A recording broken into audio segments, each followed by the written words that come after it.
Malam ini kita akan mengkisahkan satu sahabat Nabi terkenal dengan pengorbanan mencari kebenaran. Sahabat ini dikenal namanya Salman Al-Farisi radhiyallahu anhu.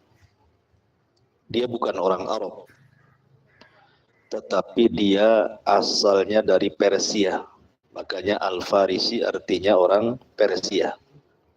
Di Persia itu di Asfahan. Asfahan itu di Iran. Disitulah nanti Dajjal akan muncul. Dajjal itu akan muncul di Asfahan dengan 70.000 pasukan Yahudi. Tapi di akhir zaman. Salman itu orang Asfahan, orang Iran. Ma'asyiral muslimin yang dimuliakan Allah Azza wa Jalla, bagaimana kisah Salman Al-Farisi? Bagaimana dia mencari kebenaran Islam? Bagaimana dia mengorbankan waktunya hanya untuk mencari kebenaran sampai akhirnya mendapatkan agama Islam. Kenapa saya ingin mengkisahkan Salman Al-Farisi? Karena memang sejarahnya berbeda dengan sahabat-sahabat yang lainnya. Karena dia bukan orang Arab masalahnya. Sehingga patut untuk dijadikan percontohan bagi kita semangat menuntut ilmu, semangat berdakwah, semangat ibadah dan begitu seterusnya. Kita mulai dari kisah Salman Al-Farisi di Persia. Jadi Salman Al-Farisi itu orang tuanya bukan orang tua biasa, tapi dia pemimpin kaumnya. Orang tuanya kaya, pemimpin kaum, dan seorang yang taat beribadah dalam agama Majusi. Majusi itu agamanya menyembah api. Karena bagi mereka cahaya itu adalah Tuhan yang membawa kebaikan. Dan kegelapan itu Tuhan yang membawa keburukan. Makanya api tidak boleh padam 24 jam. Salman ini, walaupun dia anak orang kaya, anak pemimpin kabilah, tetapi Salman juga taat beribadah kepada Allah Azza wa Jalla. Sampai dia diamanahi oleh orang tuanya untuk menjaga api. Jangan sampai padam.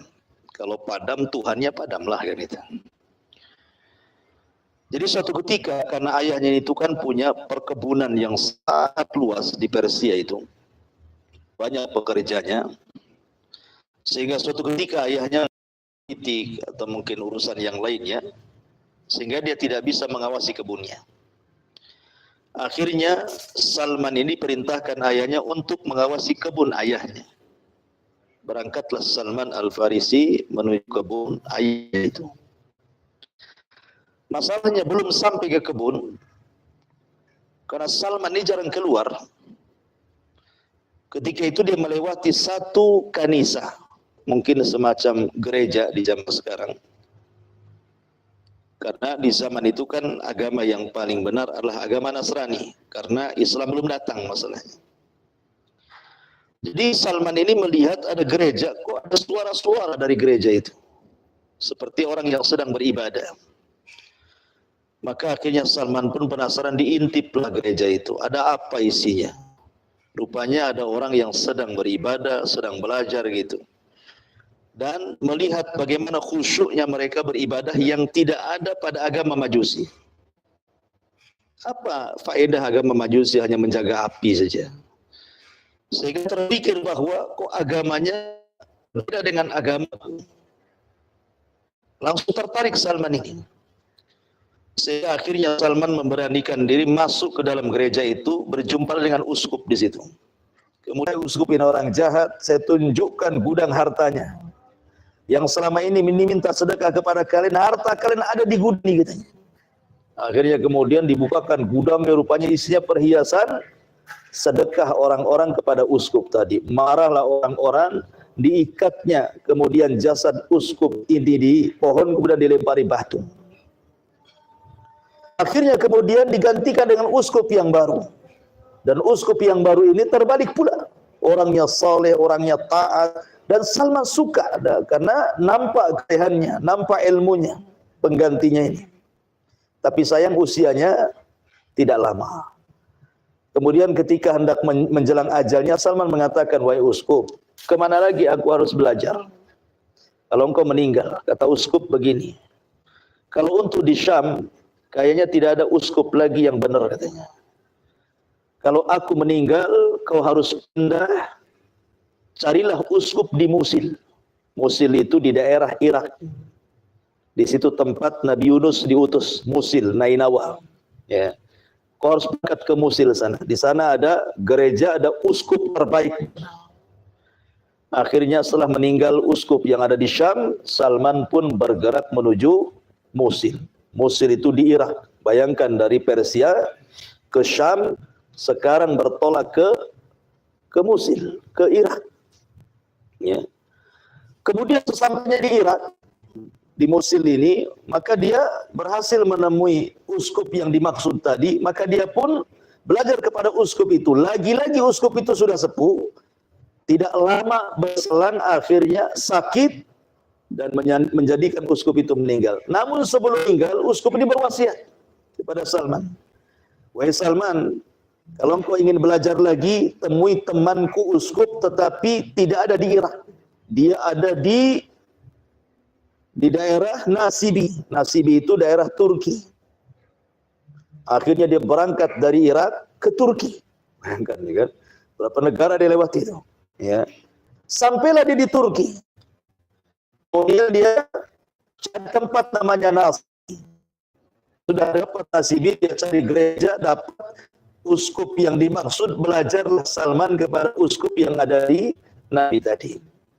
Allah takdirkan lagi uskup sudah sepuh. Baru beberapa tahun Salman belajar, uskup ini pula sakit.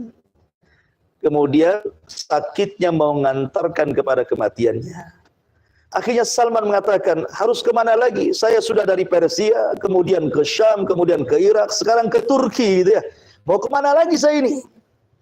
Katanya uskup yang ada di Turki, aku tidak mengetahui uskup terbaik kecuali ada di Amuria.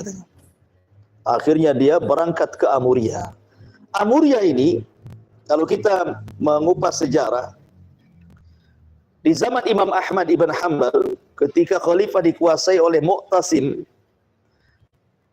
khalifah Mu'tasim itu kan menguasai Baghdad di Irak. Ya, sementara Amuria itu masih perbatasan Turki sana. Jadi ada seorang wanita dilecehkan auratnya. Akhirnya kemudian ketika dilecehkan kehormatannya, wanita ini berteriak-teriak, wah Mu'tasimat, wahai Khalifah Mu'tasim, tolong aku. Padahal Khalifah Mu'tasim ada di Baghdad, ini di Amuria di Turki. Kata orang-orang kafir yang ada di Amuria ini, ngapain kau teriak-teriak? Khalifah Mu'tasim jauh di Baghdad sana, nggak mungkin dia datang ke. Rupanya ucapan orang kafir ini terdengar oleh seorang muslim. Akhirnya bergegas dia dari Turki menuju Basrah, menuju Baghdad. Dikasih tahu bahwa ada seorang wanita teriak-teriak memanggil nama wahai khalifah. Langsung khalifah itu menggerakkan pasukan jual kepada seorang Yahudi, jual kepada seorang Bani Quraidah itu. Hiduplah Salman bersama orang-orang Yahudi. Tapi dia tidak tertarik dengan agama Yahudi. Kenapa? Karena sudah ada maklumat akan datang seorang nabi, kan? Ya. Dia bekerja sampai akhirnya kemudian dia dibeli lagi oleh saudara Yahudi itu, rupanya dipekerjakan persis di Madinah. Dari Wadil Qura akhirnya dia dibawa lagi ke betul-betul Yathrib, Madinah. Disitulah makin yakin, ini sudah banyak pohon kurma, gunung-gunungnya pun batunya hitam, kan? Ini sudah persis seperti yang disyaratkan uskup itu. Tetapi kan belum ada kabar, ya, di mana Nabi itu, ada di mana, karena belum ada informasi masalahnya. Ya dia bekerja saja sama orang Yahudi itu, bolak-balik naik turun ambil kurma, sampai pada waktunya, ketika dia berada di atas kurma itu, rupanya tuannya Yahudi ini sedang berbincang-bincang dengan kawannya. Ketika sedang berbincang-bincang dengan kawannya, datang kemudian sepupunya atau anak ponakannya dan mengatakan qatalallahu Bani Kilah. Semoga Allah menghancurkan Bani Kilah. Bani Kilah itu kakek buyutnya orang Khazraj dan Aus. Khazraj dan Aus ini cikal bakal orang Ansor. Ya. Jadi ada Muhajirin, ada Ansor. Ansor ini terdiri dari dua kabilah. Satu Khazraj, satu Aus. Lah, buyutnya satu namanya Kilah. Jadi orang Yahudi kalau menghina orang-orang Ansor, orang-orang Khazraj dan Aus itu mereka mengatakan Bani Kilah. Qatalallahu Bani Kilah. Semoga Allah menghancurkan Bani Kilah katanya. Kenapa katanya? Mereka sedang berkumpul di Kubah karena ketika Rasul baru datang dari hijrah tuh. Dia sedang berkumpul di Kubah dan sedang membaiat seorang yang mengaku Nabi. Salman ada di atas pohon itu. Mendengar berita itu kan gemetar dia. Wah, apa ini yang dimaksud? Cepat dia turun, langsung dia nimbrung di situ dan menanyakan soal Nabi. Marahlah majikannya, ditempelinglah Salman. Apa urusan kamu dengan kami? Kau ini budak kerja sana gitu bahasanya. Apa yang pula nimbrung ngobrol di sini katanya. Tapi Salman punya maklumat di sini. Nabi yang ditunggu-tunggu rupanya sudah datang katanya. Ya kan? Akhirnya kemudian dia mencari waktu bagaimana dia keluar dari majikannya ingin menemui orang yang dimaksud orang Yahudi tadi. Akhirnya dia pun membawa sekresek kurma. Kenapa? Karena dia sudah ada maklumat dari uskup di Amuria bahwa ciri-cirinya orang ini tidak menerima sedekah, memakan hadiah, dan ada tanda kenabian di belakang punggungnya. Bawa kurma dia. Ketika nampak ada orang dikerumuni orang-orang Khazraj dan Aus, jangan-jangan ini. Akhirnya didatangi dan mengatakan, wahai Tuhan, saya punya kurma sedekah, makanlah kau jauh dari Mekah sana. Tapi Rasul tidak menerimanya. Dari sini alamatnya nampak satu. Ya. Kemudian dia besoknya datang lagi dengan bawa kurma. Ini bukan sedekah, wahai Tuhan, ini hadiah. Tiba-tiba dimakan hadiah itu dan dibagikan kurmanya dengan sahabat-sahabat Nabi. Ciri yang kedua sudah nampak nih. Masalahnya ciri yang ketiga sulit. Kenapa? Stempel kenabian itu di belakang sini, di antara dua bahu ini. Sebenarnya Rasul kan pakai pakaian ihram. Orang Arab dulu kan bukan gaya antum pakaian kayak gini, mereka pakai kain ihram. Ya, orang dulu tuh pakaiannya belum ada pakaian jahit ya. Jadi untuk mengetahui di situ ada stempel kenabian, maksudnya tanda. Di situ ada tanda berwarna putih di belakang katibnya Rasul. Nah, disitulah tanda kenabiannya. Nah, akhirnya Salman nengok-nengok kapan Rasulullah menyingkapkan kain itu. Kok nggak disikap-sikap gitu kan. Satu hari nggak berhasil, dua hari nggak berhasil, sampai suatu ketika Rasul sedang mengadakan penguburan. Ada orang yang meninggal, sambil nunggu kuburan itu digali, gitu ya. Jadi Salman itu ada di belakang Nabi. Ditengok-tengok dari belakang, rupanya Rasul perasan dengan Salman ini. Maka dia pun buka ridanya, kainnya, tiba-tiba ditampakkan stempel kenabiannya. Wah, dari situ Salman langsung memeluk Rasul dari belakang dan langsung bersyahadat. Ya. Asyhadu an la ilaha illallah wa annaka Rasulullah. Lihat bagaimana perjuangan Salman sampai ke titik dia masuk Islam. Dari Persia berjalan ke negara Syam. Dari Syam berjalan ke Irak. Dari Irak berjalan ke Turki. Dari Turki berjalan ke Amuria. Dari Amuria perbatasan Turki berjalan ke Madinah. Melewati banyak daerah tuh. Salman Al-Farisi. Makanya bagaimana pengorbanan Salman. Padahal kalau dia mau tinggal sama bapaknya sudah enak dia. Anak sultan. Bukan anak orang kaleng-kaleng kan gitu. Anak sultan dia. Orang tuanya kaya, pemimpin kaum, ahli agama. Kurang apa hidupnya kan? Tetapi tidak bisa, namanya sebuah keyakinan tidak bisa dikalahkan dunia. Keyakinan itu tidak bisa dikalahkan dengan dunia. Kalau orang sudah ingin mencari kebenaran, dunia itu kecil bagi dia. Akhirnya ketika dia sudah berjumpa Nabi SAW dan masuk Islam, dia yakin bahwa ini orang benar, apalagi melihat akhlaknya luar biasa yang tidak ada pada uskup-uskup yang ia dapati sebelumnya. Maka dia makin cinta dengan Rasul. Sejak itu dia belajar dengan Nabi. Belajar dengan Nabi SAW di kota Madinah. Dan peperangan yang pertama kali adalah perang Khandaq. Disinilah Salman mengukir sejarah dalam perang Khandaq ini. Perang Khandaq itu perang parit. Dalam bahasa Arabnya Ahzab. Makanya ada surat namanya Surah Al-Ahzab dalam Quran itu. Kenapa disebut Ahzab? Ahzab itu artinya kelompok-kelompok karena Rasul dikepung oleh banyak kelompok di situ. Pengkhianatan orang Yahudi, orang-orang munafik, belum lagi orang kafir Quraisy mengepung, orang Gotofan, macam-macam. Madinah dikepung. Secara logika Rasul kalah dan para sahabat. Kenapa? Karena ini bersatu ini. Ya, ini bersatu semuanya mengepung Rasul di kota Madinah. Kalau bukan karena pertolongan Allah, kalah Rasul. Tetapi Salman mengukir sejarah. Dialah yang menuangkan ide untuk membuat parit. Makanya disebut perang parit, perang Khandaq, ya kan? Karena begini, Madinah itu di sini gunung, ya, di sini gunung.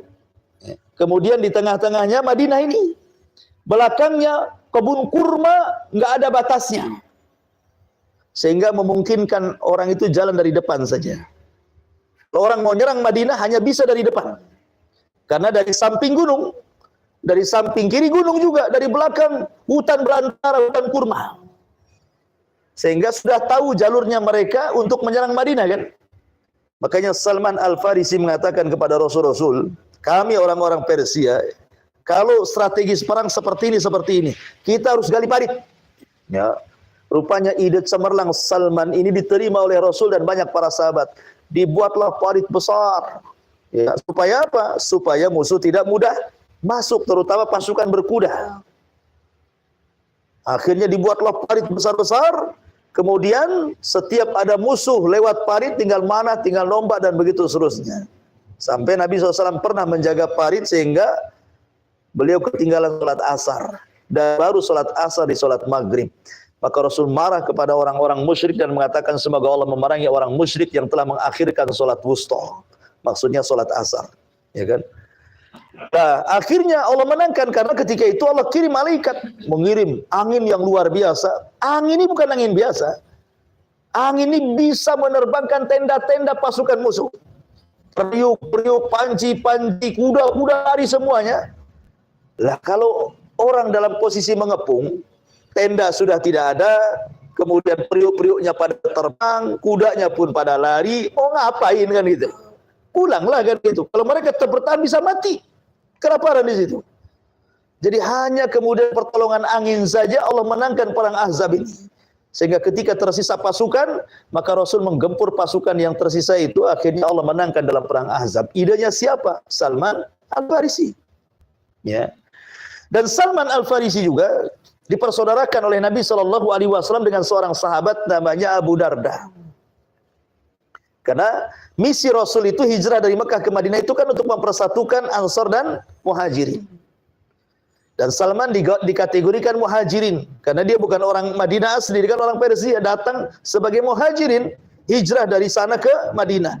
Maka dipersaudarakan oleh Rasul dengan orang Ansor namanya Abu Darda radhiyallahu anhu. Abu Darda ada kisah sendiri dengan Salman Al-Farisi. Mungkin sebagian kita pernah mendengar kisahnya. Jadi Abu Darda ini sejak dia masuk Islam, dulunya peniaga ulung juga, kaya orangnya. Tapi semenjak dia masuk Islam, tidak mau lagi dia dagang. Betul-betul dihabiskan untuk ibadah. Kalau malam, sholat malam. Kalau siang, puasa sunnah. Karena waktu itu belum ada puasa khusus. Namanya Senin Kemis, Ayyamul Bid, apa puasa 3 hari dalam sebulan, atau puasa daun, belum ada. Sehingga bisa puasa tiap hari. Puasa mutlak. Ya kan? Jadi karena malamnya sholat malam habis isya sampai subuh, bayangkan sholat malam, nanti paginya puasa. Jadi istrinya itu tidak dapat perhatian. Karena nggak dapat perhatian, tidak dandan lagi sudah. Ya sudah kayak gembel sudah kan. Ngapain lagi suami saya udah nggak peduli sama saya. Jadi ketika Salman kemudian lewat kepada Ummu Darda, istrinya Abu Darda, ditanyalah, hei Ummu Darda, dandanlah, kau punya suami. Masa kamu pakaian kayak gini kumel? Ya. Tak ada sama sekali cantik-cantiknya bahasa kitanya kan. Katanya Ummu Darda, ya Salman, inna Aba Darda laisa li bihaja. Abu Darda lo sudah nggak mau lagi sama saya, ngapain saya dandan katanya. Jadi istri zaman dulu, ya kan, mereka dibiarkan oleh suaminya karena ibadah. Jadi suami itu tidak memperhatikan istri karena ibadah. Kalau suami sekarang jangan harap tuh. Kalau sudah tidak memperhatikan istri, bahaya. Bukan ibadah itu. Ya, ada kesibukan lain. Ya, suami sekarang ini. Jadi akhirnya kemudian Salman mengatakan, bilang sama Abu Darda, besok saya mau bertamu.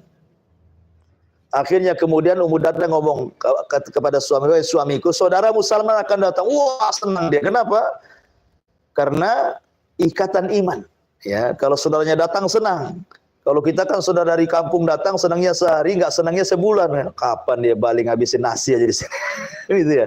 Jadi tidak suka kadang-kadang lama-lama. Jadi Abu Darda ini langsung menyediakan kamar, menyediakan makanan enak. Pokoknya diabu betul sebelum Salman datang. Ketika Salman datang, maka Salman disuruh makan. Kata Salman, saya nggak mau. Kamu harus makan. Kata Abu Darda, nggak bisa saya puasa. Nggak bisa, saya tidak akan makan sampai kau makan. Terpaksalah dia buka puasa. Akhirnya malam hari Salman tak tidur. Kata Abu Darda, tidur, saya mau sholat. Enggak, sampai kau tidur juga di sampingku. Akhirnya dia enggak meninggalkan sholat malam, tidur pula di samping Salman. Karena menghargai Salman. Sepertiga malam bangun, kemudian sholat sama-sama. Pagi harinya kata Salman, sini Abu Darda, saya ingin kasih tahu. Kamu itu harus membagi waktu 3. Sepertiga untuk Allah, sepertiga untuk dirimu, sepertiga untuk keluargamu. Jangan seperti ini. Tapi Salman enggak mau. Dia ingin waktunya dihabiskan untuk Allah. Sampailah berita ini kepada Rasulullah. Apa kata Nabi SAW? Shadaqa Salman. Salman telah benar. Akhirnya ketika Rasul mengatakan Salman telah benar, Abu Darda langsung mengganti kehidupannya seperti yang dinasihatkan Salman. Dia bagi sepertiganya untuk istrinya, dia bagi sepertiganya untuk dirinya, dia bagi sepertiganya untuk Tuhannya. Ya. Intinya bahwa Salman Al-Farisi akhirnya meninggal di zaman kekhilafan Utsman ibn Affan. Di akhir-akhir kekhilafan Utsman ibn Affan, Salman meninggal dunia. Jadi inilah kisah korban Salman mulai dari Persia sampai ke Madinah dan meninggal pada kekhilafan Utsman ibn Affan. Apa pelajarannya di sini? Pelajarannya ada namanya tadhiyah, pengorbanan. Gitu. Pengorbanan besar Salman ini. Zaman dulu ya, safar dari satu negeri ke negeri berikutnya itu bukan kayak kita safar sekarang, ada pesawat, ada ini. Bisa jalan kaki, paling tinggi naik unta. Belum lagi terik matahari gitu ya, belum lagi cuaca ekstrim, belum lagi para perampoknya, belum lagi orang jahatnya. Tapi Salman tidak peduli. Demi mengejar kebenaran dia nggak peduli. Walaupun dia harus dari satu daerah ke daerah berikutnya, dari Persia sampai ke ujung Madinah. Ini kan luar biasa. Ini ada himmah namanya ya, ada semangat thalabul ilmi, mencari kebenaran. Terusnya anak-anak muda di zaman sekarang semangat belajar itu duduk di majelis ilmu supaya dapat hidayah. Ya. Maka itu yang paling penting pelajaran Salman adalah tadhiyah, pengorbanan bagaimana seorang sahabat mencari kebenaran sampai seperti itu perjalanannya. Makanya wajar Salman Al-Farisi radhiyallahu an menjadi sahabat yang sangat dicintai Nabi. Ya. Sampai ketika sakaratul maut, Salman ini mau meninggal dunia, di sampingnya ada sahabat, saya lupa namanya. Salman menangis sebelum meninggal tuh. Kata sahabat Nabi ini, ya Salman, bukankah kau telah bersahabat dengan Rasul begini, menyebutkan keutamaan Salman. Apalagi kau tangisi gitu maksudnya ya. Kata Salman begini, aku teringat dengan wasiat Rasul. Dan aku takut kalau seandainya wasiat ini belum aku amalkan. Sahabat ini heran, apa wasiat Nabi kepada Salman? Kata Salman, Rasul pernah bersabda, jadilah di dunia ini dan bawalah bekal secukupnya. Ketika itu Salman tidak bawa dunia, padahal hanya bawa beberapa dirham saja di kantongnya kan. Ya, merasa bahwa itu sudah memberatkan kematiannya. Sehingga kemudian wasiat ini sampai kepada sahabat yang ikut menangis. Jangan-jangan kami pun seperti Salman. Jangan-jangan kami pun seperti Salman. Akhirnya Salman pun wafat, gitu ya.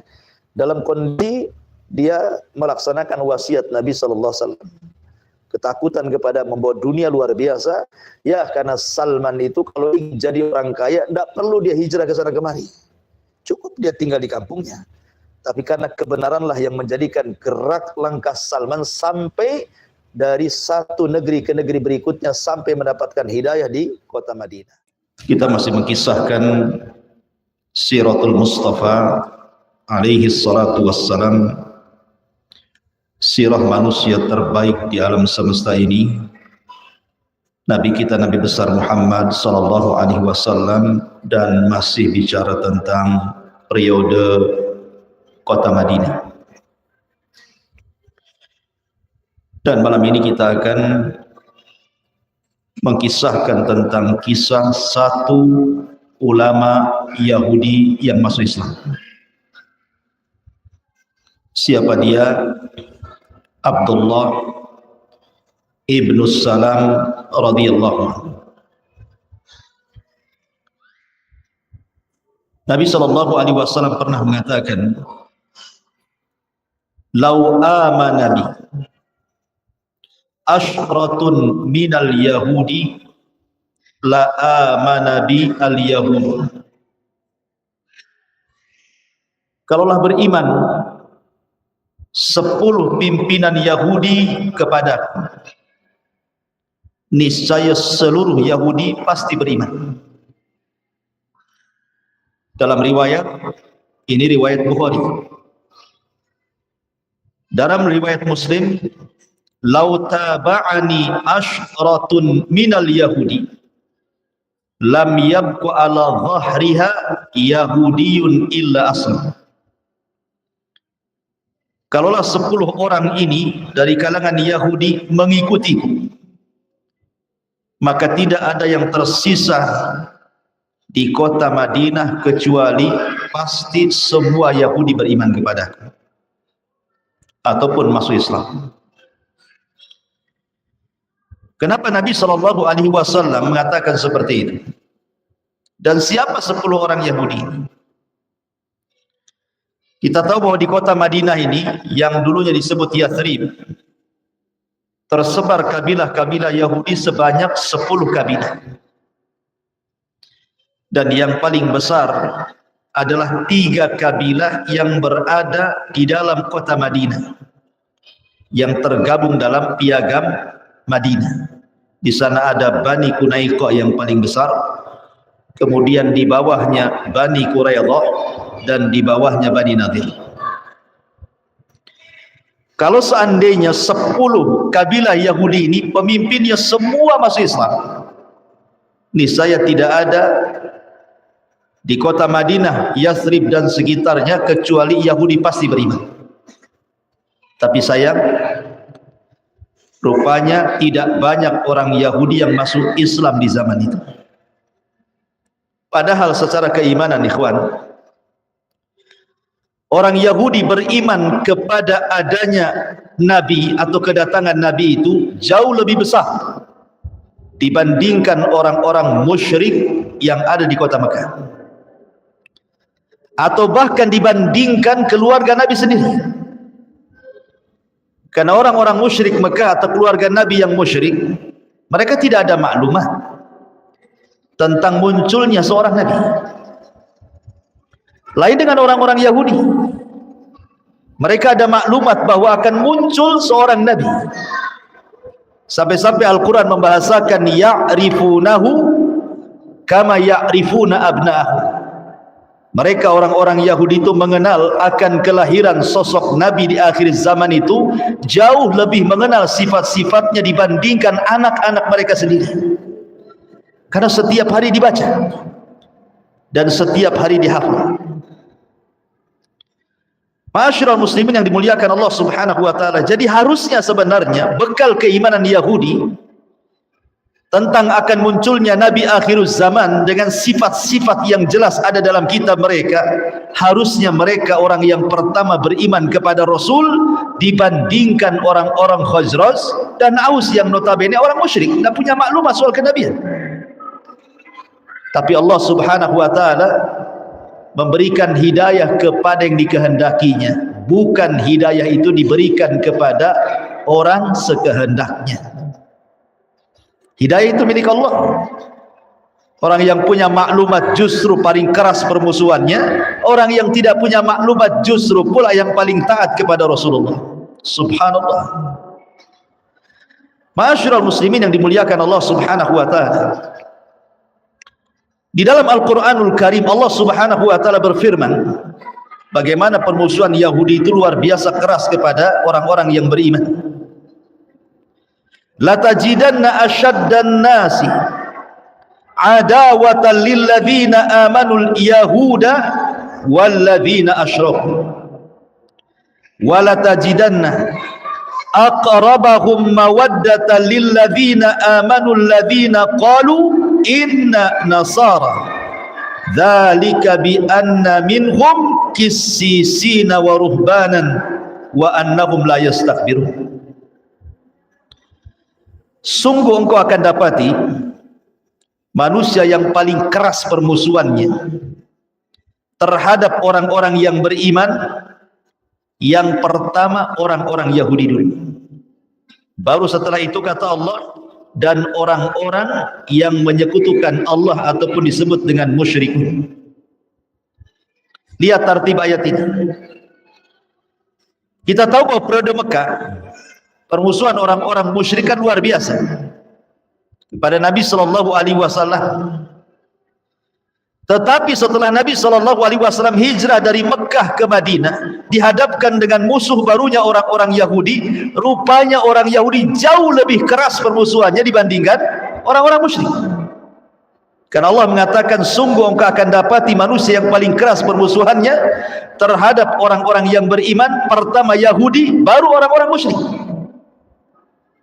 Tetapi lihat kata Allah, dan engkau akan dapati aqrabahum, orang yang paling dekat dengan orang-orang yang beriman, kecintaan mereka siapa?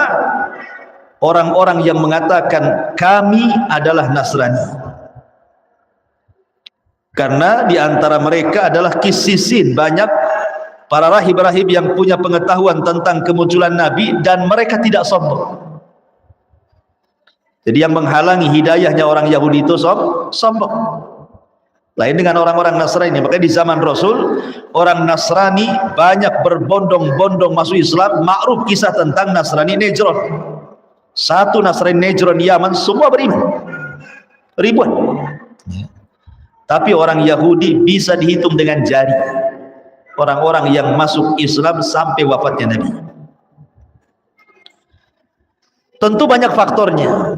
Dan kita tidak hendak menjelaskan tentang faktor-faktornya karena kita akan fokus kepada kisah Abdullah ibnu Salam ibnul Harith. Nama di zaman jahiliyah beliau adalah Husain.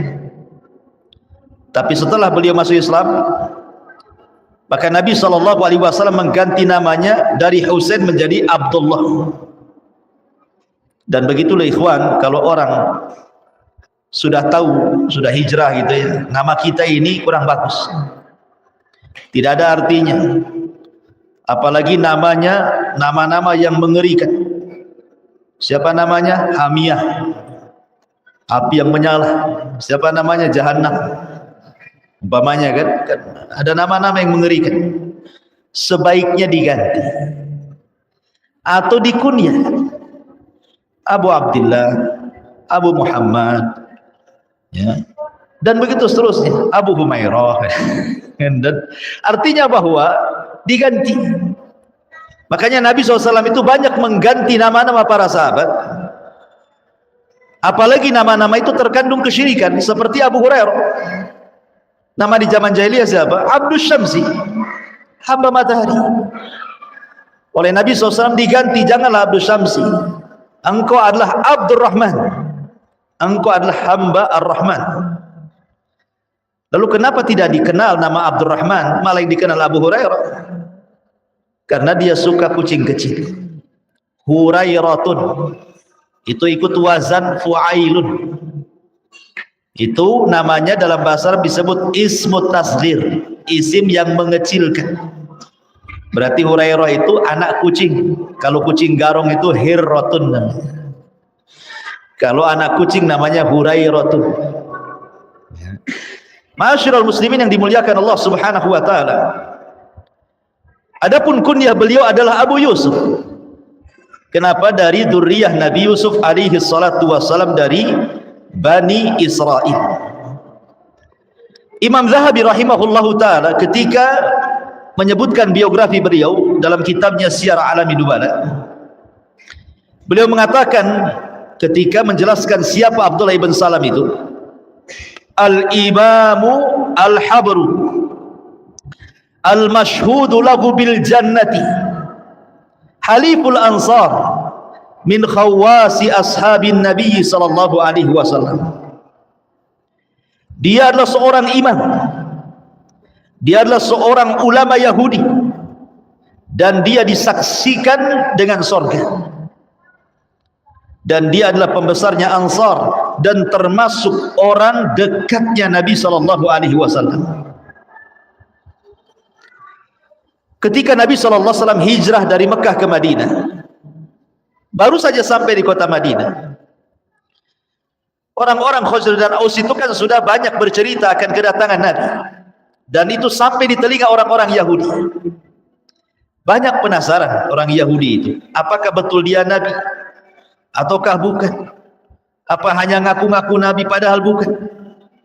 Lah, ketika itu kebetulan Abdullah ibn Salam sedang manjat di atas pohon kurma dan sedang memanen kurmanya untuk dibawa ke keluarganya. Dari kejauhan dia melihat Nabi sallallahu alaihi wasallam. Dia pun bertakbir, Allahu Akbar. Kemudian pamannya kaget, kenapa Abdullah ibn Salam bertakbir? Ada apa kau bertakbir wahai Abdullah ibn Salam? Maka dia mengatakan, sungguh seorang Nabi telah datang. Kemudian pamannya mengatakan, sungguh kalau seandainya Nabi Musa muncul hari ini, aku pun akan bertakbir seperti takbirmu. Tapi Abdullah ibn Salam mengatakan, demi Allah, sesungguhnya orang itu yang akan datang, dia adalah saudaranya Nabi Musa, sama-sama Nabi gitu. Akhirnya suatu hari dia menemui Nabi SAW, ingin ngetes Nabi dulu. Biasa orang kalau masih penasaran kan dites dulu, betulkah Nabi, betulkah tidak gitu. Datanglah kemudian Abdullah ibn Salam ini menghadap Nabi SAW, kemudian bertanya soalan-soalan yang menurut dia soalan-soalan ini tidak ada yang mampu menjawab kecuali seorang Nabi. Kemudian mulailah bertanya Abdullah ibn Salam ini kepada Nabi SAW. Pertanyaan pertama, ma awwalu asyrati as-sa'ati? Apa yang pertama kali yang akan muncul dari tanda-tanda kiamat besar sebelum kehancuran alam semesta? Kemudian yang kedua, pertanyaan yang kedua, wa ma awwalu ma ya'kulu ahlul jannah? Apa yang pertama kali dimakan penduduk sorga ketika awal penduduk sorga masuk sorga? Kemudian yang ketiga, min aina yushbihul walad abahu wa ummahu? Kok bisa anak itu ketika lahir ada yang menyerupai bapaknya ataupun menyerupai ibunya? Kok bisa? Bagaimana caranya? Kalau menyerupai tetangganya waspadai itu. Kalau menyerupai bapak ibunya ya wajar dia ada. Jadi ini tiga soalan yang ditanyakan Abdullah ibn Salam kepada Nabi SAW. Persis seperti Herakli, Raja Romawi, ketika dia bermimpi. Dalam mimpinya bahwa akan ada orang-orang yang akan menggulingkan kekuasaannya. Cirinya orang-orang itu disunat, dikhitah. Kemudian dikumpulkan tuh penasihat spiritualnya itu, dukun-dukunnya. Kemudian tersebarlah kabar bahwa di Syam itu orang-orang yang disunat adalah orang-orang Yahudi. Kan Herakli kan Nasrani, kerajaan Syam. Kemudian para pembesarnya mengatakan, kalau engkau mau wahai Herakli, wahai rajaku, kita bantai saja orang-orang Yahudi. Kalau engkau takut mereka akan menggulingkan kekuasaanmu karena mimpi. Rupanya setelah itu Abi Sufyan dari Mekah kan dengan rombongannya sedang berniaga di Syam. Ketahuan bahwa orang-orang ini pun disunat. Gitu. Akhirnya kemudian ditangkap, dihadapkan kepada Herakli. Kemudian ditanya soal sifat-sifat Nabi yang muncul di Mekah itu. Rupanya persis seperti yang yang dia baca, karena Herakli punya pengetahuan. Sehingga ketika datang surat kepada Herakli ngetes dulu dengan 10 soalan. Rupanya setelah 10 soalan itu mencocoki bahwa dia seorang nabi kepada Abi Sufyan ini. Sebenarnya Herakli itu ingin masuk Islam, sampai dia mengatakan, kalau aku bukan raja, aku akan mendatangi dia, aku akan cucikan sandalnya gitu. Kucium tuh kakinya. Setelah kemudian dia ngomong dengan para pembesarnya marah karena dia takut kursinya hilang. Tak jadi, tidak, aku bergurau saja gitu. Herakli akhirnya nggak masuk Islam, ya. Lah apapun yang terjadi, orang-orang ini mengetes dulu. Seperti di sini Abdullah bin Salam mengetes dulu kan, sebelum masuk Islam dites dulu. Maka Nabi SAW mulai menjawab satu persatu. Adapun yang pertama kali dari tanda-tanda kiamat besar sebelum kehancuran alam semesta, kata Nabi SAW, adalah nar, api yang akan menggiring manusia ke padang mahsyar, maksudnya Syam. Dalam riwayat, api yang keluar dari perut Adan Yaman sana, kemudian bergabung dengan api Hijaz, menggiring manusia sampai ke Syam. Disitulah kemudian dikiamatkan. Kemudian yang kedua, adapun makanan yang pertama kali dimakan penduduk surga, kata Nabi SAW, kabidil hut, kit'atu kabidil hut, hatinya ikan paus. Ya tentu paus surga beda dengan paus dunia. Kemiripan surga dengan dunia itu hanya di nama saja, kata Abdullah bin Abbas. Hakikatnya berbeda. Di surga ada paus, di dunia ada paus. Pausnya surga beda. Di dunia ada pisang, di surga ada pisang. Pisangnya pun beda, nama aja yang sama. Adapun kenapa kemudian min aina yushbihul walad abahu wa ummah, bagaimana bisa anak itu serupa dengan bapak atau ibunya? Maka kemudian kata Rasulullah, fa idza sabaqa ma'ur rajuli naza ilaihil walad wa idza sabaqa ma'ul mar'ati naza ilaiha alwalad. Kalau air sperma laki-laki mendominasi dibandingkan sperma istrinya, maka dia serupa dengan ayahnya.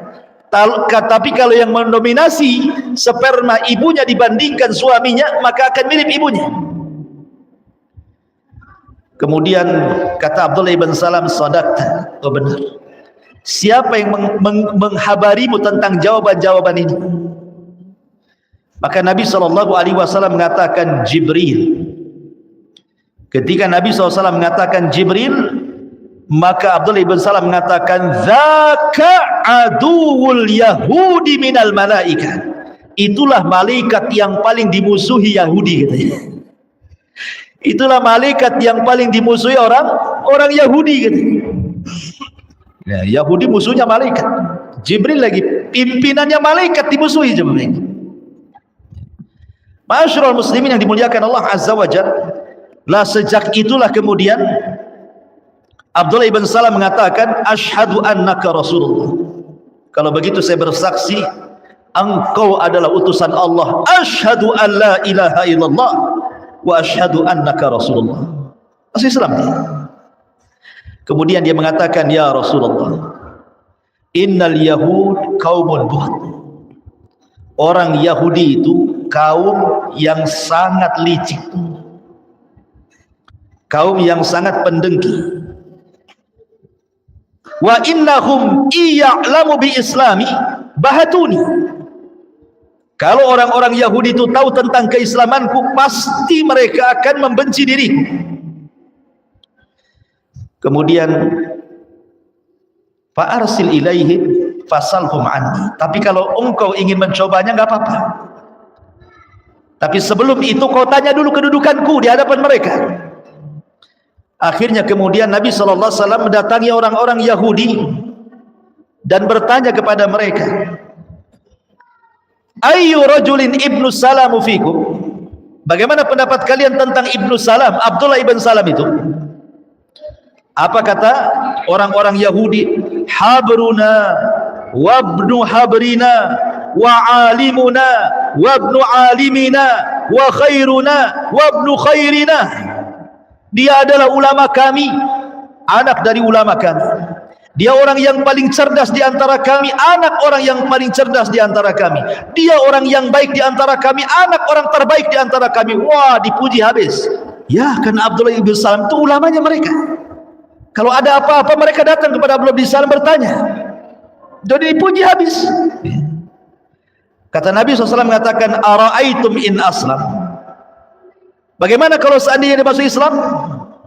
Maka orang-orang Yahudi mengatakan, a'adzahullahu min dzalik. Mustahil. Kami berlindung kepada Allah kalau dia masuk Islam. 3 kali Rasul mengatakan, ara'aitum in aslam. Bagaimana kalau dia masuk Islam? Mustahil. Kami berlindung kepada Allah kalau dia masuk Islam.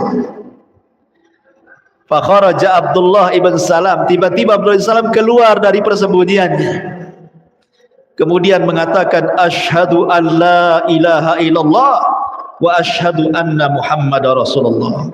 Tiba-tiba mereka berteriak, syarruna wa ibnu syarrina wa jahiluna wa ibnu jahilina. Abdullah ibn Salam orang yang paling buruk di antara kami, anak orang yang paling buruk di antara kami, orang yang paling jahil di antara kami, anak orang yang paling jahil di antara kami. Subhanallah, Yahudi teman. Awalnya muji baik-baik kan itu, udah masuk Islam diangkat tinggi-tinggi, habis itu dijatuhkan serendah-rendahnya.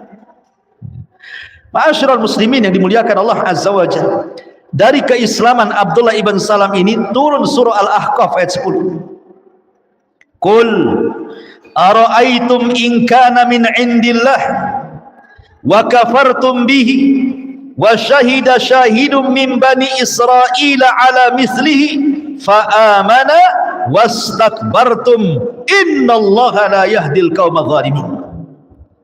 Katakan ya Muhammad, terangkanlah kepadaku bagaimana pendapatmu jika sebenarnya Al-Quran ini datang dari Allah dan kamu mengingkarinya, padahal ada seorang saksi dari Bani Israel, maksudnya Abdullah ibn Salam, yang mengakui kebenarannya yang serupa dengan apa yang ada dalam Al-Quran, lalu dia beriman.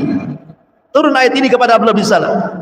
Tapi kalian justru menyombongkan diri. Sungguh Allah tidak memberi petunjuk kepada orang-orang zalim. Keislamannya turun surah Al-Ahqaf ayat 10. Ma'asyiral muslimin yang dimuliakan Allah Subhanahu wa taala. Abdullah ibn Salam setelah dia masuk Islam, betul-betul dia mempelajari Islam dengan baik. Banyak bertanya kepada Nabi SAW soal Islam sehingga menjadi ulamanya para sahabat. Subhanallah. Ikhwan, ini ada faedah bagus sekali, di mana Abdullah ibn Salam itu mengajarkan keberanian yang jauh lebih berani dibandingkan orang-orang yang bertempur di medan perang walaupun meregang nyawa. Keberanian Abdullah ibn Salam ini jauh lebih hebat dibandingkan orang yang berperang. Kenapa? Dia seorang ulama Yahudi, dihormati orang-orang Yahudi, pengikutnya banyak dari kalangan Yahudi. Dia pun dimuliakan oleh orang-orang Yahudi secara material, secara dunia. Tiba-tiba kemudian dia mengakui kesalahannya, kemudian meninggalkan kebatilannya, mengambil yang hak. Konsekuensi dia masuk Islam, dia tidak dijadikan ulama lagi di tengah Yahudinya. Pengikutnya akan membencinya. Sudah tidak ada lagi sumbangan yang datang kepadanya. Dia akan hidup bersama layaknya orang-orang muslim yang fakir. Keberanian macam mana coba yang menentukan sikap berpindah dari yang batil kepada yang hak kan? Tidak semua orang bisa, ikhwan. Apalagi tokoh-tokoh gitu ya, tokoh-tokoh besar, kalau umpamanya dia yang tahu salah, ngaku salah, itu berat mereka. Jangan salah. Makanya kita lihat Imam Syafi'i rahimahullahu ta'ala, Muhammad ibn Idris Asy-Syafi'i rahimahullahu ta'ala, ma'ruf Imam Syafi'i. Dia memiliki dua pendapat. Pendapat yang pertama disebut Qaulul Qadim, pendapat yang kedua disebut Qaulul Jadid namanya. Qaulul Qadim ketika dia berada di Baghdad sana. Qaul jadid ketika berada di Mesir. Imam Syafi'i rahimahullahu ta'ala itu bukan ulama kaleng-kaleng, ulama besar, pengikutnya banyak di dunia saat itu, diulamakan, dijadikan rujukan. Tapi demi kebenaran, seluruh fatwanya bukan satu dua fatwa, bukan masalah solat saja, masalah talak saja, enggak, semua bab agama dirobahnya dari pendapat A menjadi pendapat B. Yang tersisa hanya 14 masalah saja yang dia tidak rujuk. Coba yang berapa ribu permasalahan fikih itu, dari bab toharo sampai bab muamalah itu, semua diganti pendapatnya. Dan konsekuensinya otomatis orang-orang yang sudah merasa nyaman dengan pendapat lama, ketika Imam Syafi'i tiba-tiba merubah, bisa saja kemudian tidak ikut dia kan? Tapi begitulah para ulama, dengan beraninya mereka mengatakan yang hak ini hak, yang batil ini batil. Abul Hasan Al-Asy'ari radhiyallahu anhu pencetus mazhab Asy'ariyah, 40 tahun menjadi Mu'tazilah. Kenapa? Karena berguru kepada ayah angkatnya Abu Ali Al-Jubai. Abu Ali Al-Jubai menikah dengan ibunya. Dia jadi anak angkatnya seorang tokoh Mu'tazilah besar. Akhirnya Abu Musa Al-Asy'ari dididik, Abul Hasan Al-Asy'ari dididik oleh Abu Ali Al-Jubai. Jadi tokoh Mu'tazilah 40 tahun, dihormati orang Mu'tazilah. Setelah dia berjumpa dengan ulama-ulama ahli sunnah, berjumpa dengan Al-Imam Al-Barbahari, ma'ruf pengarang kitab Syarhus Sunnah, dan ulama-ulama ahli sunnah yang lainnya yang bermadzhab kepada mazhab Hambali, akhirnya taraja, dihilangkan itu pendapat Mu'tazilahnya, kembali kepada ahli sunnah. Ya. Ma'asyiral muslimin yang dimuliakan, itulah keberanian yang sesungguhnya ketika seseorang itu mampu membuang pendapat yang batil dan juga berpindah kepada yang hak. Ini yang banyak tidak dilakukan oleh tokoh-tokoh. Betapa banyak orang yang tahu ini hak, ini tidak ada dalilnya, ini perkara bid'ah, tidak dicontohkan Rasul, ini sesuatu kesyirikan, tapi dia berpikir, aduh, kalau saya berpindah kepada paham ini bisa diboikot saya kan. Hilang masanya. Ma'asyiral muslimin yang dimuliakan Allah Azza wa Jalla, kembali kepada kisah Abdullah ibn Salam. Abdullah ibn Salam adalah orang yang paling alim dengan Taurat, karena dia ulamanya masalah. Dikeluarkan Imam Bukhari dan Muslim dalam sahih keduanya, diceritakan dari Abdullah ibn Umar radhiyallahu anhuma, annal yahud ja'u ila Rasulillah sallallahu alaihi wasallam fadzakaru lahu anna rajulan minhum wa imra'atan zanaya. Orang Yahudi, kan kita tahu bahwa Yahudi Madinah kan sudah terikat dengan apa? Piagam Madinah. Mereka tidak bisa keluar dari piagam itu. Ada konsekuensinya kalau sampai mereka keluar dari piagam itu. Jadi suatu ketika orang Yahudi datang menghadap Nabi Shallallahu Alaihi Wasallam dan menceritakan bahwa ada seorang Yahudi berzina dengan wanita Yahudi. Maka Nabi Shallallahu Alaihi Wasallam mengatakan, ma tajiduna fit Taurat fi sya'ni rajmi. Bagaimana pendapat kalian dalam kitab Taurat kalian, adakah hukum rajam? Kalau dalam Islam rajam wanita dan laki-laki karena sudah menikah. Bagaimana dalam Taurat ada hukum rajam? Kalau ada rajam saja. Ya. Berarti hukum Taurat sama dengan hukum Islam.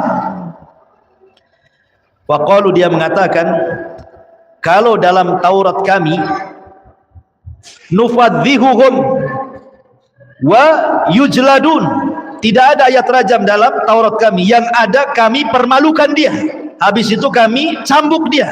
Enggak ada rajam dalam Taurat itu.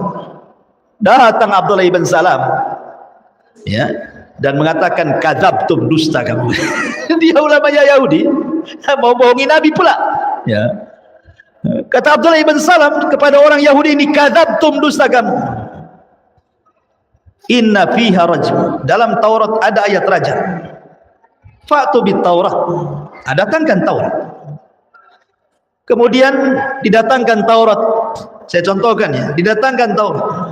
Jadi pas dibaca, pas ada kalimat rajam ditutup sama jempolnya begini. Dipaksa dia. Kalimat rajamnya ditutup sama jempolnya sama dia. Apa gak kurang ajar tuh? Habis itu dibaca. Ya. Abdullah ibn Salam orang alim, tahu dengan Taurat. Apa kata Abdullah ibn Salam? Irfa yadak, angkat tanganmu, angkat. Jangan kau tutupi, angkat jempolmu tuh kali. Subhanallah, bayangkan. Angkat jempolmu, angkat tangan. Farafa ayadahu, fa idza fiha ayatul rajm. Ketika dia mengangkat tangannya, rupanya ada ayat tentang rajam di situ. Kurang ajar kata Yahudi itu. Ya. Ma'asyiral muslimin yang dimuliakan Allah Azza wa Jalla, faqalu, maka mereka pun mengakui Nabi, sadaqa ya Muhammad, engkau benar wahai Muhammad, fiha ayatul rajm. Ya, ada ayat rajam kan. Maka Nabi SAW perintahkan untuk dirajam wanita itu. Ya. Ma'asyiral muslimin yang dimuliakan Allah Subhanahu wa taala, begitulah orang Yahudi menyembunyikan ilmu. Itulah orang Yahudi suka menyembunyikan ilmu. Mereka tahu kebenaran tapi berusaha menutupinya.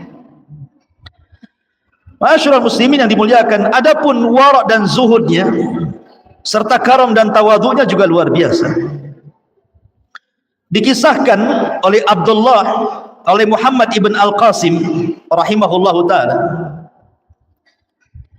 Jadi suatu ketika Abdullah ibn Handalah, anak daripada Handalah ghasilul malaika, anna Abdullah ibn Salam marra fi suq alaihi huzmatun min hatabin. Jadi suatu ketika dia melihat ada Abdullah ibn Salam di pasar sedang menggotong di pundaknya kayu bakar. Dia nyari kayu bakar, digotong, kemudian dijual. Abdullah ibn Handalah kemudian mengatakan kepada Abdullah ibn Salam, alaysa agnakallah, bukankah Allah sudah memberikan kekayaan kepadamu?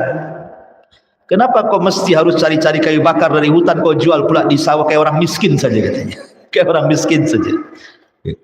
Apa kata Abdullah ibn Salam? Bala, iya betul.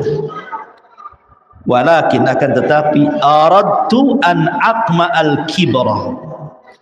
Aku lakukan seperti ini, aku hanya ingin menghilangkan perasaan kibar, perasaan sombong, biar aku gak sombong. Aku ingin meniru orang-orang fakir, biar aku tidak sombong. Makanya ketika kemarin kita cerita Ashabus Sufa kan umumnya fuqara wal masakin. Tapi ada orang-orang kaya ikut tidur di situ. Seperti Ubay ibn Ka'ab, Handalah ghasilul malaika, Al-Haris al-Ansari, itu orang-orang kaya. Tapi kalau tidur sama Ashabus Sufa ketika ditanya, karena saya ingin belajar zuhud, belajar sabar, belajar susah, belajar melarat di situ kan. Kata Abdullah ibn Salam, karena aku ingin menghilangkan perasaan sombongku dalam hatiku. Kenapa demikian? Sami'tun Nabiyya sallallahu alaihi wasallam yaqul, kata Abdullah ibn Salam, karena aku mendengar Rasul bersabda, la yadkhulu al-jannata man kana fi qalbihi mithqalu habbati min khardali min kibrin. Tidak akan masuk surga orang yang dalam hatinya ada sebiji zarah dari kesombongan. Ya. Bagaimana tawadhu'nya Abdullah ibn Salam radhiyallahu anhu. Bahkan dikisahkan oleh Sa'id ibn Abi Burdah dari bapaknya. Kata Sa'id ibn Abi Burdah dari bapaknya bercerita, aku datang ke kota Madinah dan aku berjumpa dengan Abdullah ibn Salam. Ataitul Madinah falakitu Abdullah ibn Salam. Aku datang ke kota Madinah dan berjumpa dengan Abdullah ibn Salam. Faqala, maka dia pun mengatakan, ala taji'u fa'ut'imu sawiqan wa tamran wa tadkhulu fi baiti. Tidakkah kau datang berkunjung kepadaku, aku akan kasih kau hidangan makan dari sawik dan tamar. Sawik itu roti yang sangat lezat, bubur dari roti yang sangat lezat, dan juga tamar, dan kau masuk ke dalam rumah. Kemudian dia mengatakan, innaka bi ardir riba biha fahish, idza kana laka ala rajulin haqqin fa uhdiya ilaika hamlu taban aw hamlu syairin aw hamlu quttin fala ta'khudhu fa innahu riban. Maka Abdullah ibn Salam mengatakan, tentu, akan tetapi perlu kau tahu, bahwa engkau hidup maksudnya di kota Madinah, maksud di tengah-tengah orang Yahudi. Engkau hidup di negeri yang banyak ribanya, riba yang sangat-sangat parah. Kalau seandainya datang kepadamu seseorang dan menghadiahkan baik berupa syair ataupun makanan-makanan yang bisa dimakan, maka jangan kau ambil. Jangan-jangan itu adalah bagian daripada riba, katanya. Tidak mau. Aku takut kau ngasih makan riba kepada aku, katanya. Sampai seperti itu Abdullah ibn Salam. Ya. Bagaimana zuhudnya, waroknya gitu ya. Bahkan hirsuhu mahas sahabah ala khair. Bagaimana semangatnya dia bersama para sahabat untuk menegakkan kebaikan. Diriwayatkan dari Abi Salamah, dari Abdullah ibn Salam, dia mengatakan qa'adna nafar min ashabin Nabi sallallahu alaihi wasallam fatadzakarna faqulna law na'lam ayyal a'mali ahab ila Allah la amilna.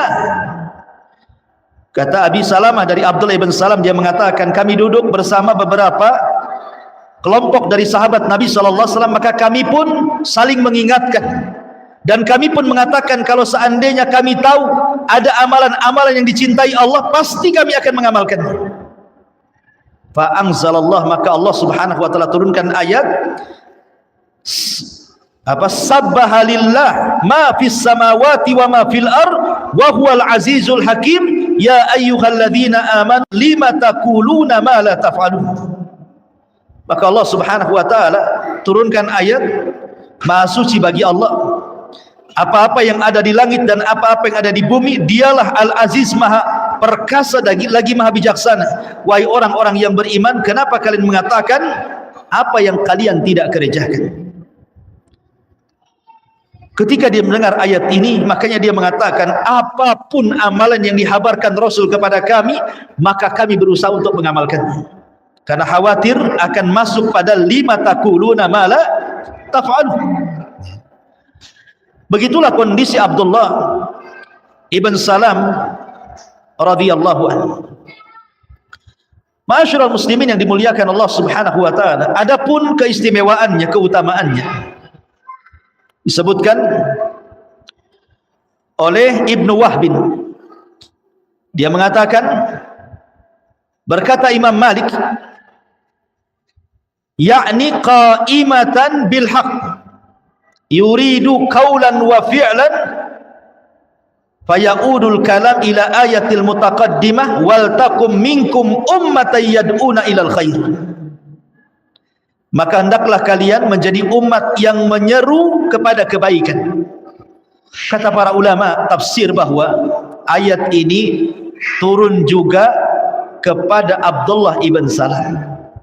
Hendaklah kalian menjadi umat yang menyeru manusia kepada kebaikan, karena setelah masuk Islam Abdullah ibn Salam terus mengajak manusia kepada kebaikan. Kemudian juga diceritakan oleh Abdullah ibn Abbas radhiyallahu anhuma, ketika Allah Subhanahu wa taala mengatakan laisu sawa min ahlil kitab, tidak sama dari ahli kitab itu ummatun qanitah, ada umat yang senantiasa qaimah, senantiasa mengajak manusia kepada kebaikan. Maka orang ini mengatakan, Pak Abdullah bin Abbas radhiyallahu mengatakan bahwa ayat ini Al-Imran 113 dan 114 itu juga turun kepada Abdullah ibn Salam radhiyallahu anhu. Kemudian juga Nabi SAW sampai menghabarkan Abdullah ibn Salam itu dengan surga. Itu disebutkan oleh Mu'adz bin Jabal radhiyallahu anhu. Jadi Mu'adz bin Jabal ini, dia adalah sahabat yang dikenal dengan alim fil halal wal haram, kan? Orang yang paling pakar dengan halal dan haram itu Mu'adz bin Jabal, ulamanya para sahabat. Sayang, Mu'adz bin Jabal meninggal karena terkena penyakit taun amwas. Ketika dia membebaskan Baitul Maqdis, ada satu kota namanya Amwas. Lah Mu'adz bin Jabal terkena wabah taun amwas dan meninggal sebabnya. Setelah Abu Ubaidah ibn Jarrah sebelumnya meninggal dengan taun amwas, giliran kemudian Mu'adz bin Jabal. Jadi sebelum wafatnya Mu'adz bin Jabal ini berpesan dan mengatakan bahwa iltamisul ilma an arba'atin. Kata Mu'ad, kalau kalian ingin mencari ilmu, carilah dari 4 orang. Itu sebelum wafatnya Mu'ad bin Jabal berwasiat, kalau kalian ingin cari ilmu, carilah ilmu dari 4 orang. Kemudian beliau mengatakan, yang pertama Uwaimir, atau disebut dengan Abi Darda, Salman Al-Farisi, Abdullah ibn Mas'ud, dan Abdullah ibnu Salam.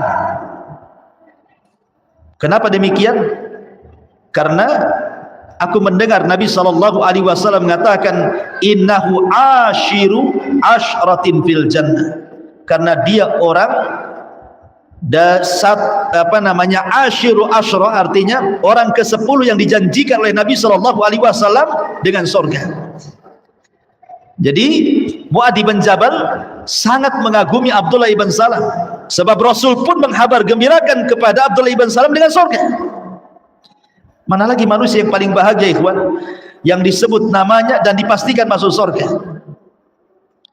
Ma'asyiral muslimin yang dimuliakan Allah Subhanahu wa taala, adapun hubungan baik Abdullah ibn Salam dengan para sahabat, suatu ketika Ali radhiyallahu an berada di Irak dan dia menjadi khalifah kaum muslimin, Abdullah ibn Salam menasihati Ali bin Abi Thalib dengan mengatakan, ilzam mimbara Rasulillah, fa in taraktahu la tarahu abada.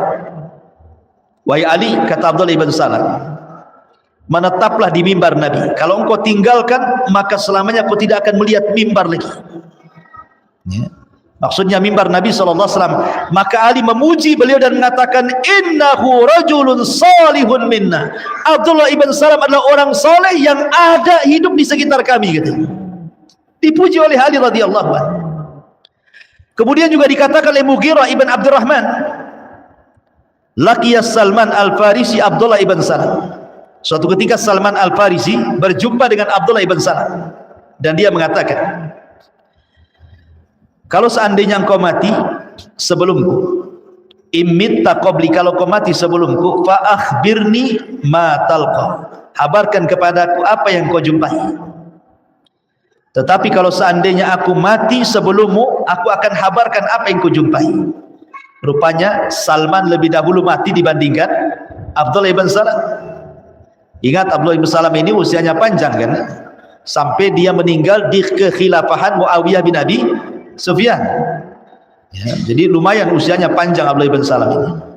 Rupanya Salman lebih dahulu meninggal dibandingkan Abdullah ibn Salam. Maka dia mengatakan, kaifa anta ya Aba Abdillah. Ketika meregang nyawa nih, nyawanya sudah mau keluar, sedang sakaratul maut. Maka Abdullah ibn Salam bertanya, bagaimana kondisinya wahai Aba Abdillah? Maksudnya Salman Al-Farisi itu kunyahnya. Kata Salman, bi khairin, demi Allah aku dalam kondisi baik. Begitulah orang yang beriman, kalau mendekati kematian justru itu sebuah kebaikan. Qala ayyul a'mali wajadta afdal. Sebelum kau mati wahai Salman, aku ingin tanya sama kamu, tolong jawab ya. Amalan apa yang paling afdal menurut kamu? Orang mati ditanya amalan, mau mati itu. Ya. Sebelum kamu mati saya mau tanya, menurutmu amalan yang paling afdal itu apa? Sambil telinga didengerin tuh. Takut nggak kedengaran? Kata Salman, wajadtu tawakkula syai'an ajiba. Kalau engkau ingin mengamalkan sesuatu, aku tidak pernah melihat amalan yang lebih afdal melebihi tawakal. Kemudian dia mati. Subhanallah. Ya. Sampai seperti itu. Ya. Dan ini menunjukkan bahwa tawakal adalah afdalut tauhid. Seafdal-afdalnya tauhid adalah tawakal. Tawakal itu mudah sekali kalimatnya, tapi dalam kehidupan sangat berat. Ya, karena tawakal ini perlu i'timad al-qalbi, betul-betul hati disandarkan dengan jujur kepada Allah Subhanahu wa taala. Ma'asyiral muslimin yang dimuliakan Allah Subhanahu wa taala. Kemudian Abdullah ibn Salam, di antara salah satu kalimat yang didengar dan itu sangat berasar pada dirinya yang menguatkan keislamannya adalah azannya. Ketika Nabi SAW datang ke kota Madinah, kemudian Rasul berkhutbah.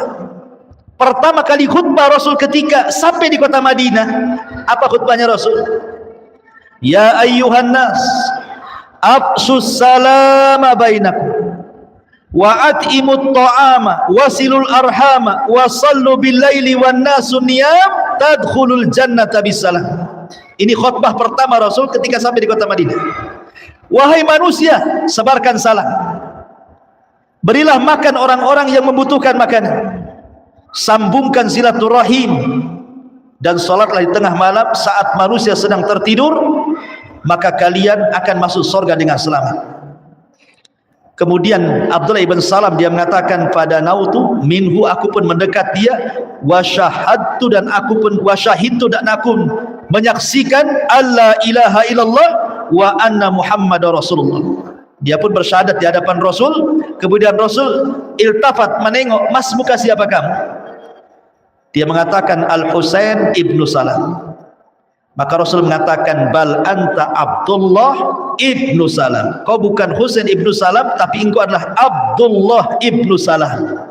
Sejak itu berubah namanya dari Husain ibnu Salam menjadi Abdullah ibnu As-Salam.